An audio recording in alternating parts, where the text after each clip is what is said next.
जी नाज़रीन, असां करमपुर लाड़े वारे इलाइक़े में अहम ख़बर की आगाही शेयर कंदा हलूं। करमपुर लाड़ो रहवासी चाचड़ बिरादरी पारां नापरकोट पुलिस जी ॾाढनि ख़िलाफ़ रोड ब्लॉक करे इंडस हाईवे ते धरणो हुयो आहे। चाचड़ बिरादरी जो चवणु आहे त SHO नापरकोट पंहिंजी टीम समेत असां खां भत्तो तलब करे रहियो आहे ऐं असांजे नौजवान अब्दुल जब्बार चाचड़ खे बग़ैर कंहिं केस जे खंभे खणी वियो आहे। चाचड़ बिरादरी जो इन हवाले सां वधीक छा चवणु आहे अचो त ॿुधूं था।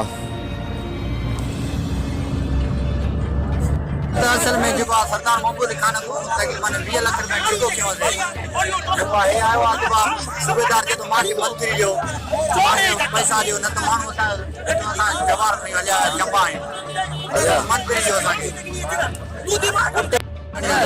आगे पैसा खपे मंत्री गुरे तो अच्छी लड़ी है जो जमादार है जो पुलिस वालों जो रोड छो बंद कयो? रोड जमारे खणी गया पुलिस वालो छाजे करे?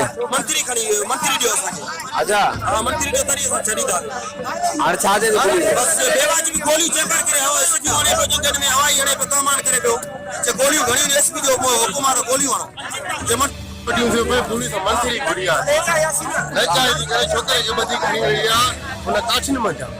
अच्छा काथे काटी को बे काछो है सरकार जो फार्म अपो जो खाते वालो आ बा। अच्छा रोड को उतरी थे के करमपुर लाड़े ते पुलिस कंहिं खणी वई आहे? जबारे से जबारे खणी आ मुझे भाटे हाणे छा थी चवे तव्हांखे? पुलिस जेदी पैसा जो असा के मंत्री